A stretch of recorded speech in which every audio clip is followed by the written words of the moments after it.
The haunted hotel সিনেমাটি 2023-এ মুক্তি পাওয়া ইন্দোনেশিয়ান হরর একটি সিনেমা, যা একটি হোটেলের থার্ড ফ্লোরে ঘটে যাওয়া একটি পরিবারের সাথে করুণ পরিণতি। সালটি তখন 1981। The Amber Mangan hotel. হোটেলটি ইন্দোনেশিয়ার সেমারাং সিটিতে অবস্থিত। এই হোটেলকে কেন্দ্র করেই আমাদের আজকের এই গল্প। আজ নীনগ্রামের হোটেলে কাজের প্রথম দিন। জয়েন করতেই হোটেল ম্যানেজার নীনগ্রামকে বলে হোটেলের সেকেন্ড ফ্লোর ক্লিন করতে, বাট তাকে থার্ড ফ্লোরে যেতে মানা করে, কারণ সেখানে রিনোভেটের কাজ চলছে। সেখানে ক্লিন করার কোনো প্রয়োজন নেই। যাওয়ার আগে ম্যানেজার আবারও তাকে অ্যালার্ট করে বলে সে যেন থার্ড ফ্লোরে না যায়। নীনগ্রাম সেকেন্ড ফ্লোর ক্লিন করতে আসলে থার্ড ফ্লোর থেকে সে অদ্ভুত কিছু আওয়াজ শুনতে পায়। উপরে এসে বন্ধ দরজার ওপার থেকে শুনতে পায় কোনো মেয়ের কান্নার আওয়াজ। সে দরজাটি খোলার চেষ্টা করে কোনোভাবেই খুলতে না পেরে ফিরেই আসবে। ঠিক ওই মুহূর্তে হঠাৎ দরজাটি আপনা আপনি খুলে যায়। ভিতরে ঢুকতেই কান্নার আওয়াজ জানি আরও বাড়তে থাকে। নীনগ্রাম দরজা নক করে জিজ্ঞেস করে, ম্যাম, আপনি কি ঠিক আছেন? কোনো উত্তর আসে না। কোনো উত্তর না পাওয়াতে নীনগ্রাম দরজা খুলতেই দেখে সম্পূর্ণ সাদা চুল, সাদা বর্ণ, রক্তের মতো লাল চোখের একটি ভয়ঙ্কর মেয়ে মাথা ঘুরিয়ে বলে উঠল, 3 days midnight। বাসায় ফিরতেই নীনগ্রাম তার মেয়ের কাছে ভয়ে ভয়ে বলতে থাকে তার সাথে ঘটে যাওয়া ঘটনাটি। সাথে এটাও বলে এরপর থেকে কিছু অদ্ভুত ঘটনা সে লক্ষ্য করে। যেমন পরের দিন সে একটি বিড়ালকে মৃত অবস্থায় হোটেলটিতে পায়। তাদের প্রতিবেশী মিস্টার ইওনো নিজেই নিজের পায়ে ছুরি মেরে নিজেকে জখম করেছে। মেয়েকে বলে, তোমার আন্টি, সে হসপিটালের ছাদ থেকে লাফ দিয়ে আত্মহত্যা করেছে। আজ তৃতীয় দিন। নীনগ্রাম ভাবছে আজ বোধহয় তার পালা। নীনগ্রাম নামাজের সময় হতেই নামাজে বসে পড়ে। বাহিরে প্রচণ্ড ঝড় বৃষ্টি। হঠাৎ লাইটসগুলা আপনা আপনি অদ্ভুতভাবে নিভে যাচ্ছে। বুঝতে পারে ঠিক পেছনেই কেউ জানি তার দিকে এগিয়ে আসছে। নামাজ শেষ করে বেড়ে যেতেই কেউ যেন বলে ওঠে, 3 days midnight। নীনগ্রামের মেয়ে মায়ের চিৎকার শুনতেই দৌড়ে যে যা দেখতে পায় তা মোটেও কাম্য ছিল না। রক্ত মাংসের একাকার তার মায়ের শরীর নিচে পড়ে আছে। অতপর মুভি চলে যায় 3 দিন পর। র্যানা অ্যান্ড ফা বাবার মৃত্যুর 2 মাস পর চলে আসে এই শহরে। র্যানা তার বোনকে বলে হোটেলটি বানানো হয়েছে 1950-এর দিকে, কিন্তু তার বাবা কখনোই এই হোটেলটির কথা তাদের বলেনি। হোটেলটি দেখাশোনা করে তাদের দাদা দাদি।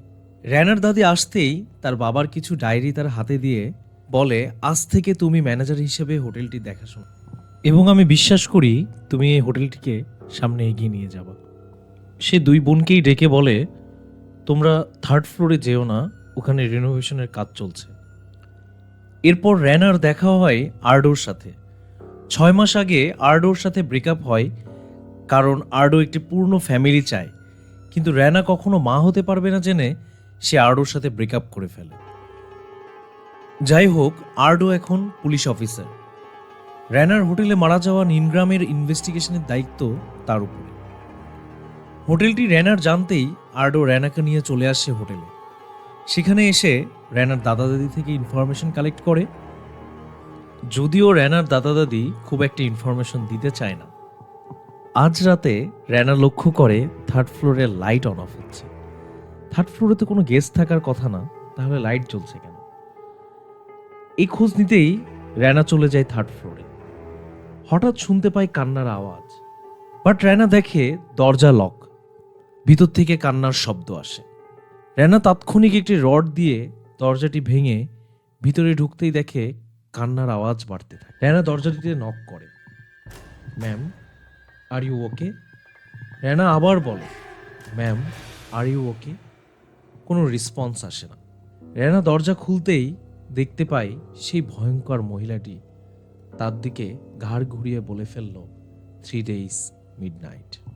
পরদিন সকালে রেনা গাড়িতে উঠতেই দেখে গ্লাসে রক্ত দিয়ে লেখা 1। রেনা বুঝতে পারে কিছু একটা খারাপ হচ্ছে। রেনা তার দাদিকে গিয়ে জিজ্ঞেস করে, তুমি না বলেছিলে 3rd ফ্লোরে রিনোভেশনের কাজ চলছে, কই ওখানে যে গেস্ট আছে? আগে বলনি তো। ওখানে একটি মেয়ের কান্না শুনে আমি যাই, সে বলে 3 days midnight। এটার মানে কি দাদি?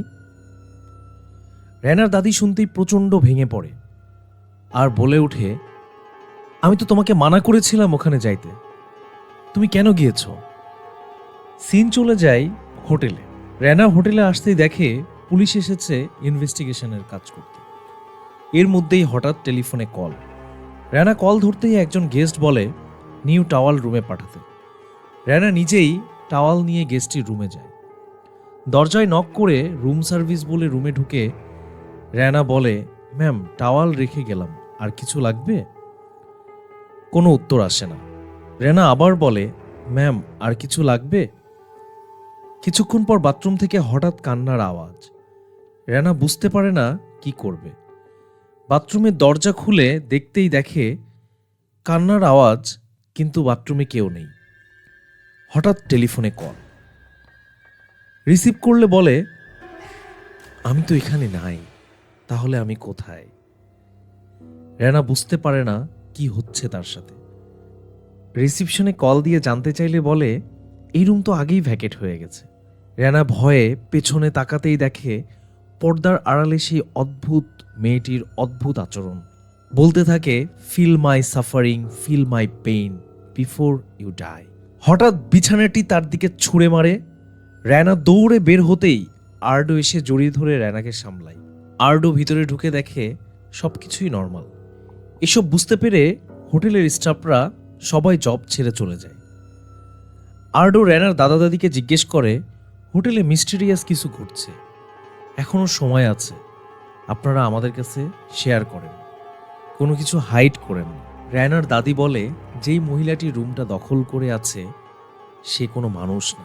এ কথা শুনতেই সবাই কেমন জানি চমকে উঠল। রেনার দাদি বলে, আজ থেকে 6 বছর আগে তারা ফিনান্সিয়ালি খারাপ অবস্থা থাকলে রেনার বাবা তাদের এখানে চলে এসে হোটেলটি দেখাশোনা করতে বলে। তারা অবাক হয় যে রেনার বাবার হোটেলও আছে, তারা জানতো না। হোটেলের কন্ডিশন ভালো না থাকায় আমরা আসতেই হোটেলের রেনোভেশনের কাজ শুরু করি। সেদিন একজন ইলেকট্রিশিয়ান উপরে লাইট ঠিক করতে গেলে কোনো এক মহিলার কান্নার আওয়াজ শুনে সে দরজা খুলে সেই মহিলাটির কথা শুনে। এরপর সে প্রচণ্ড ভয়ে নিচে চলে আসে। ওই দিন অনেক বৃষ্টি। রাতে আমরা হোটেলে ঢুকবো, দেখি সে নিজেই নিজের মাথা ফাটাচ্ছে। হঠাৎ বিভৎসভাবে ইলেকট্রিশিয়ানটি তার শরীর থেকে চিড়ে রক্ত বের হয়ে সে ওখানেই মারা যায়। এরপর আমরা তান্ত্রিক আনি। তান্ত্রিক বলে, এখানে একটা হন্টেড প্লেস, এটা অকুপাইড, কখনো কেউ জানি এটা খোলার সাহস না করে। সেদিন আমরা দরজাটি লক করে দেই। তারপর থেকে আর কোনো ঘটনা ঘটেনি। হোটেলের কথা বাহিরে আসলে হোটেলটি বন্ধ করে দিতে হবে বলে এই চিন্তা থেকে আমরা এই খবর আর বাইরে আসতে দেই নাই। রেনার বোন ফা স্কুলে ক্লাস চলাকালীন সময়ে তার টিচার তাকে ল্যাব রুম থেকে বায়োলজি ইকুইপমেন্ট আনতে বলে। ফা ল্যাব রুমে ঢুকে বায়োলজি ইকুইপমেন্ট খুঁজতে থাকে। হঠাৎ কেউ একজন ডাকছে, ফা ফা। এরপর বলে ফেলল, feel the pain before you die. এটি শুনতেই ফা ভয়ে রুম থেকে বের হতেই যাবে, হঠাৎ রুমের দরজা বন্ধ হয়ে যায় আর একটি রক্তাক্ত শরীর কেচি হাতে তার দিকে এগিয়ে আসে, তাকে মারার চেষ্টা করে। কোন রকমে ফা রুম থেকে বের হয়ে চিৎকার করলে সবাই দৌড়ে তার কাছে আসে। তার টিচার রুমে গিয়ে দেখে সবকিছুই নর্মাল। রেনা এই ঘটনা শুনতেই দৌড়ে চলে আসে ফার স্কুলে। ফাকে জিজ্ঞেস করে, তুমি কি 3rd ফ্লোরে গিয়েছিলে? ফা উত্তর দেয়, হ্যাঁ। এটা শুনেই রেনা যেন ভীষণভাবে ভেঙে পড়ে। রেনা নিজেকে দোষী মনে করে, কারণ সেই দরজাটি ভেঙেছিল। আর্ডো বলে মেবি তাদের সেই তান্ত্রিকের সাহায্য নেওয়া উচিত যার কথা তার দাদা দাদি বলেছিল। রেনা তান্ত্রিককে সবকিছু খুলে বলতেই এসব কিছু শুনে তান্ত্রিক বলে কিছু একটা তাকে এই পৃথিবীতে আটকে রেখেছে। সে বলে আমি কিছু একটা চেষ্টা করে দেখতে পারি, কিন্তু আমি তার সাথে কমিউনিকেট করতে পারি না। তার সাথে কমিউনিকেট করতে হলে তার নাম জানা প্রয়োজন। তোমরা কোনোভাবে তার নাম জানার চেষ্টা করো। তার নাম ছাড়া আমি তো তোমাদের কোনো হেল্প করতে পারবো না। তান্ত্রিক রেনাকে বলে তোমার কাছে আর 3 দিন মধ্যরাত পর্যন্ত সময় আছে। সে পর্যন্ত দোয়া করতে থাকো, ততক্ষণে যেন তোমরা সেফ থাকো। রেনা হোটেলে এসে সবাইকে বলে এ হোটেলে আজব কিছু একটা ঘটছে। বাবা কখনোই এই হোটেল নিয়ে আমাদের কিছু বলেনি, আমাদের নিয়ে আসেনি, এমনকি সে নিজেও কখনো আসতে চায়নি। হঠাৎ টেলিফোনে কল আসে তার বাবার লয়ার। বলে হোটেলটির ডকুমেন্টেশন তার বাবার নাম জানোয়ারের নামে নেই, এটি ভাস্কার নামে কোনো এক ব্যক্তির নামে রেজিস্ট্রেশন করা। রেনা বুঝতে পারে না ভাস্কারটা আবার কে। রেনা মনে করে বাবার সেই পুরনো কথা, যেখানে সে বলেছিল নিজের মধ্যে সিক্রেট লুকিয়ে রাখা খুবই কষ্টের। তার বাবা বলেছিল তার সিক্রেটগুলো সে তার পাস্টে লুকিয়ে রেখেছে। সে তার সিক্রেটগুলো তার বইয়ে লিখে গেছে। এটি মনে পড়তেই রেনা তার বাবার লেখা সবগুলো বই এনে সবাইকে পড়তে দেয়। সবাই একটি করে বই নিয়ে পড়তে শুরু করে।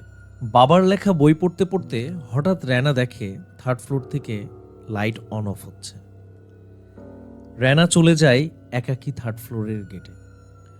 আর্ডো হঠাৎ রেনাকে দেখতে না পেয়ে আর্ডো আর ফা 3rd ফ্লোরে চলে যায়।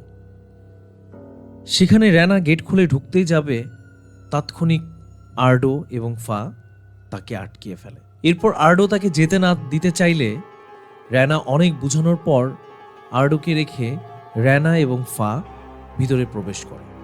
রেনা এবং ফা দুজনের রুমে খুঁজে খুঁজে দেখতে থাকে চারিদিকে।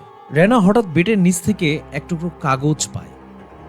এদিকে ফা বাথরুমে চেক করতেই হঠাৎ মিররে সে অদ্ভুত মেয়েটাকে দেখতে পায়।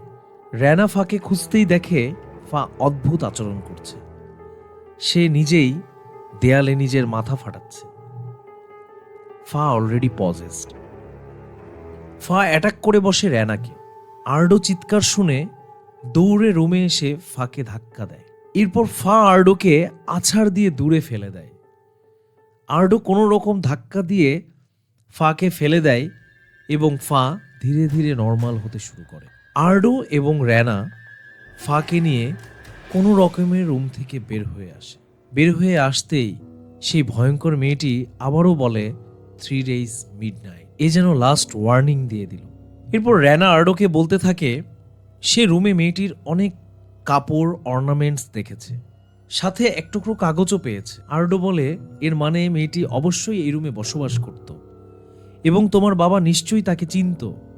সেই হয়তো তাকে পারমিশন দিয়েছিল এখানে থাকতে। এর মধ্যে তার দাদা দাদি আরও কিছু টুকরো কাগজ এনে রেনাকে দিয়ে বলে এগুলো তারা বেশ কিছু জায়গা থেকে পেয়েছে। রেনা টুকরো কাগজগুলো এক করে দেখতেই দেখে এটি একটি লেটার। রেনা লেটারটিকে পড়ার চেষ্টা করে, যেখানে লেখা ছিল আমি কোনোদিন ভুলবো না সেই দিনের কথা যেদিন তোমার আমার প্রথম দেখা। আমি আশা করি তুমি আমি সারা জীবন একসাথে থাকবো। আমাদের ভালোবাসা হবে পাইন ট্রি এর মতো টল, স্ট্রং, যেটা 100 বছর টিকে থাকে। আর তার পাশে থাকা হোয়াইট ফুলের বাগানের মতো সুন্দর হবে আমাদের জীবন। রেনা বুঝতে পারে তারা নিশ্চয়ই কোনো এক পাইন ট্রির বাগানে দেখা করেছিল, যেটির পাশে ছিল কোনো হোয়াইট ফ্লাওয়ারের বাগান। লেটারের নিচে লেখা ছিল তোমার প্রিয় জেসমিন। তাহলে কি মেয়েটির নাম জেসমিন? আর্ডো আর রেনা সময় নষ্ট না করে ঠিক এরকম একটা লোকেশন খুঁজে সেখানে যাইতে থাকে। সেখানে এসে দেখা হয় এক মাঝির সাথে। তাকে বলে আমরা এসেছি একটি মার্ডার কেসের ইনফরমেশন নিতে। তুমি কি তোমার গ্রামের কোনো মোড়লের সাথে আমাদের কথা বলাতে পারবে? মাঝি শুনে তাদেরকে গ্রামে নিয়ে আসে। সেখানে এসে সে জিজ্ঞেস করে এমন কাউকে তারা চিনে কিনা যার পুরো শরীর সাদা, চোখ রক্তের মতো লাল। এসব শুনতেই গ্রামের মোড়ল রিয়্যাক্ট করে বলে ফেলে এসব কিছু আমি জানি না, এসব ব্যাপারে আমি কোনো কথা বলতে চাই না। হঠাৎ আর্ডো লক্ষ্য করে পাশ থেকে তার ওয়াইফ লুকিয়ে কথা শুনছে। অতঃপর তারা চলে যেতে চাইলে মাঝি বলে, এখন অনেক রাত, এখন যাওয়াটা ঠিক হবে না, আজকের রাতটা তারা যেন মাঝির বাসায় থেকে যায়। আর্ডো আর রায়না তাতে রাজি হয়ে যায়। হঠাৎ তারা রুম থেকে দেখে গ্রামের মোড়ল তার বউয়ের সাথে রাগ করে বাসা থেকে বের হয়ে যাচ্ছে এবং বলছে, তুমি কখনোই এসব কথা রিভিল করবা না। এটি শুনতেই আর্ডো আর রেনার বুঝতে বাকি থাকে না যে তারা এই ব্যাপারে কিছু জানে। এরপর রেনা আর আর্ডো তাদের বাসায় ঢুকে রুম চেক করতেই দেখে একটি রুমে সেই অদ্ভুত মেয়েটির ছবি। ছবিটি হাতে নিয়ে দেখতেই মহিলাটি এসে তাদের বলে, তোমরা আমার মেয়ের রুমে কি করো? তোমরা কি জানতে চাও আমার মেয়ের ব্যাপারে? এরপর মাঝি এবং মহিলাটি তার মেয়ের স্টোরি বলতে থাকে, যেখানে সে বলে তার মেয়ের নাম ম্যানিও। ম্যানিওর নামে সাদা ফুলের মতো তার বর্ণ হওয়াতে তার নাম রাখা হয়েছিল ম্যানিও। ম্যানিওর মধ্যরাতে জন্ম নেয়। সে খুব রেয়ার কন্ডিশনে জন্ম হয়। ম্যানিওর বড় হতেই গ্রামের সবাই তাকে ডেভিলস চাইল্ড বলে ডাক, কারণ সে ছিল বাকি অন্যদের থেকে আলাদা, যেটি তার বাবাও পছন্দ করত না। তার বাবাও গ্রামের মানুষদের থেকে অনেক কথা শুনত। তার বাবা মাঝে মাঝে তাকে মারতো, তাকে রুমে আটকিয়ে রাখতো। একদিন ম্যানিওর এসব সহ্য করতে না পেরে বাসা থেকে পালিয়ে যায় এবং সেদিনের পর আর ফিরে আসে না। এরপর আর্ডো আর রায়না হোটেলে ফিরে আসে তান্ত্রিককে নিয়ে, কারণ তারা তার নাম পেয়ে গেছে। তান্ত্রিক অশুভ শক্তিটির সাথে কমিউনিকেট করার ট্রাই করে, যেখান থেকে সে বাকি কিছু কাহিনী জানতে পারে। ম্যানিওর সেদিন পালিয়ে আসতে সেই জঙ্গলটাতেই প্রথম দেখা হয় ভাস্কারের সাথে। ভাস্কার র্যানার বাবা। ভাস্কার তাকে ওখান থেকে উদ্ধার করে হোটেলে নিয়ে আসে, এই রুমটিতেই তাকে থাকতে দেয়। এরপর ধীরে ধীরে তাদের মধ্যে গভীর প্রেমের সম্পর্ক শুরু। এরপর ভাস্কারা ব্যবসার কাজে জাকার্তা চলে যায়। অনেকদিন হয়ে গেলে ভাস্কারা ফিরে না আসাতে ম্যানিওর নিজেই জাকার্তা চলে যায় ভাস্কারাকে খুঁজতে। সেখানে সে দেখতে পায় ভাস্কারা অন্য একটি মেয়ের সাথে খুশি খুশি সংসার করছে। এটি দেখে ম্যানিওর নিজেকে আর সহ্য করতে পারে না। সে ভাবে তার এই চেহারার কারণেই হয়তো সে তার ভালোবাসাকে হারিয়ে ফেলেছে।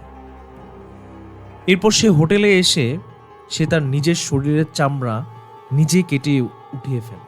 মৃত্যুর সাথে লড়াই করতে করতে 3 দিন পর্যন্ত তার শরীরে প্রাণ থেকে যায়। এরপর সে ওখানেই পড়ে থেকে মারা যায়। আর্ডো তান্ত্রিককে জিজ্ঞেস করে, এখান থেকে মুক্তি পাওয়ার কি কোনো রাস্তা নাই? তান্ত্রিক বলে, ম্যানিওরের হৃদয় থেকে কষ্ট কমাতে হবে, তাকে ফিল করাতে হবে যে ভাস্কার তাকে ভালোবাসত। এর মধ্যেই ম্যানিওর তাদের উপর অ্যাটাক করে বসে এবং তান্ত্রিককে তাদের সামনে ওখানেই মেরে ফেলে। এর মধ্যে ফা তার বাবার লেখা কিছু পেপারস পায়। সেখানে লেখা পায় যে তাদের বাবা সেদিন জাকার্তাতে ব্যবসার জন্য আসেনি, সেদিন এসেছিল ম্যানিওরের জন্য ফ্লাওয়ার শেপের রিং নিতে, যেটি দিয়ে সে তার ম্যানিওরকে ভালোবাসার কথা বলবে। বাট সেখানেই তার অ্যাক্সিডেন্ট হয়। অ্যাক্সিডেন্টের পর সে সম্পূর্ণভাবে তার স্মৃতিশক্তি হারিয়ে ফেলে। যাদের গাড়িতে তার অ্যাক্সিডেন্ট হয় তাদেরও ছেলে মারা যাওয়ায় তাদের মেয়ের সাথে ভাস্কারকে বিয়ে দিয়ে ভাস্কারের নাম রাখে ডি জ্যানিয়ার। কিছুদিন পর তার মেমোরি ফিরে আসে। সে বুঝতে পারে সে ডি জ্যানিয়ার না, সে সেই আগের ভাস্কার। ভাস্কার তাৎক্ষণিক চলে যায় হোটেলে, যেখানে গিয়ে দেখতে পাই ম্যানিওরের শুকিয়ে যাওয়া লাশ। ভাস্কার ভেঙে পড়ে। অনেক কষ্টে নিজেকে সামলিয়ে হোটেলের নিচে থাকা বাংকারে ম্যানিওরের লাশটি দাফন করে। সেদিনের পর থেকে সে পুরনো ভাস্কারকে হারিয়ে ফেলে ডি জ্যানিয়ার হিসেবে বাঁচতে শুরু করে। এরপর আর্ডো বলে, আমরা এই রিংটাকে কাজে লাগাবো। লাশটি খুঁজে বের করে তার আঙ্গুলে পরিয়ে তাকে ফিল করাবো তার ভালোবাসা মিথ্যা ছিল না। এখন বাজে রাত 9টা। রাত 12টার মধ্যেই তাদের এই কাজটি করতে হবে, সময় বেশি নেই। তারা চলে যায় টানেলে লাশ খুঁজতে। টানেলটি ওয়ার্ল্ড ওয়ারের টাইমে বানানো হয়েছিল। সেখানে আর্ডো আর র্যানা চলে যায় লাশটিকে খুঁজতে।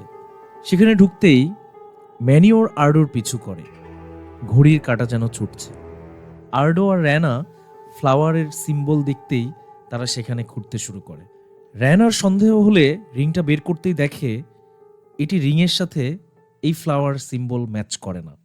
তাদের আরও খুঁজতে হবে। আর্ডোকে বলতেই যাবে, দেখে আর্ডো হঠাৎ অদ্ভুত আচরণ শুরু করেছে। আর্ডো অলরেডি পজেসড। ম্যানিওর আর্ডোর শরীরে প্রবেশ করেছে। আর্ডো অ্যাটাক করে বসে র্যানাকে। র্যানা কোনো রকম আর্ডোকে আঘাত করে সেখান থেকে পালিয়ে আসে। র্যানা বুঝতে পারে সে বোধহয় আর বাঁচতে পারবে না, তার সময় শেষের দিকে। তাই ব্যাগ থেকে জায়নামাজটি বের করে সে তার শেষ নামাজটি পড়ে নাই। তাই সে আবার চেষ্টা করে খুঁজতে থাকে লাশটিকে। হঠাৎ পেয়ে যায় ম্যানিওরের লাশ।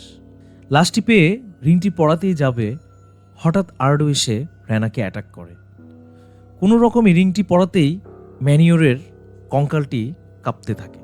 এরপর ম্যানিওর আর্ডোর শরীর থেকে বের হয়ে যায়। তারপর তাদের সামনে চলে আসে ম্যানিওর। ম্যানিওর একটি হাসি দিয়ে সেখান থেকে উধাও হয়ে যায়। দেখে বোঝা যায় ম্যানিওরের আত্মা শান্তি পেয়েছে, সে বোধহয় এই জগৎ থেকে চলে গেল। এর কয়েকদিন পর সবকিছু ঠিক হয়ে গেলে আর্ডো রেনাকে প্রপোজ করে। তারা বিয়ে করতে চায়। রেনাও রাজি হয়ে যায়। এরপর সিন চলে যায় বেশ কিছুদিন পর। আর্ডো হোটেল রুমে রেডি হচ্ছে, রেনার সাথে দেখা করতে যাবে। হঠাৎ সে খারাপ কিছু অনুভব করতে পারে। হঠাৎ গ্লাসের মধ্যে দেখতে পায় ম্যানিওর সেই আগের রূপটাকে। ম্যানিওর অ্যাটাক করে তাকে সেখানেই মেরে ফেলে। রেনা পরদিন আর্ডোকে খুঁজতে রুমে যখন নক করে, কোনো রেসপন্স পায় না। রেনা দরজা খুলতেই দেখে আর্ডোর রক্তাক্ত লাশ। এরপর আমরা দেখতে পাই রেনা তার বোনের সাথে কথা বলছে। রেনা তার বোনকে বলতে থাকে, তুমি আর আমি কেন বেঁচে গেলাম, আর্ডোকে কেন মেরে ফেললো। ফা বলে উঠে, ম্যানিওর তার হৃদয়ের কষ্ট ভুলতে পেরেছে, কারণ সে এখন জানে আমাদের বাবা তাকে ভালোবাসত। তার কারণে সে আমাদের কোনো ক্ষতি করতে দেয়নি, কারণ আমরা বাবার মেয়ে। কিন্তু ম্যানিওর এখনও কষ্টে আছে, কারণ তার আশপাশের মানুষ তাকে ভালোভাবে বাঁচতে দেয়নি। তার গ্রামের মানুষ, ইভেন তার নিজের বাবা তাকে অভিশাপ মনে করত। যেই এই রুমে প্রবেশ করবে, এক্সেপ্ট আমরা দুইজন, ম্যানিওর সবাইকে মেরে ফেলবে। ম্যানিওর কখনোই এই রুম থেকে যাবে না, কারণ সে এই দুনিয়া ছেড়ে যেতে পারেনি। যে সুইসাইড করে তার পৃথিবী থেকে যাওয়ার আর কোনো জায়গা থাকে না। রেনা অবাক হয়ে ফাকে বলে, তুমি এসব কিভাবে জানো। ফা মাথা ঘুরিয়ে রেনার দিকে তাকাতেই রেনা দেখে এটা ফা না, ফা এখন পজেসড। এতক্ষণ ফায়ের শরীরে প্রবেশ করে কথা বলছিল ম্যানিওর। ম্যানিওর রেনার দিকে তাকিয়ে বলে, ভয় পেও না রেনা, আমি তোমার কোনো ক্ষতি করব না। ধন্যবাদ ভাস্করের মেয়ে। এ কথা বলে ম্যানিওর ফায়ের শরীর থেকে বের হয়ে যায়।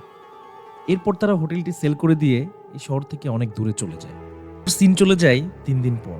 দুইজন সিকিউরিটি গার্ড 3rd ফ্লোরে লাইট দেখতেই তারা উপরে যায় এবং কান্নার আওয়াজ পেয়ে তারা দরজা খুলতেই দেখে বসে থাকা ম্যানিওর বলে উঠে, 3 days midnight। এর মানে হোটেলটি এভাবেই চলতে থাকে এবং ম্যানিওর থেকে যায় এই হোটেলটির ঠিক এই রুমটাতেই।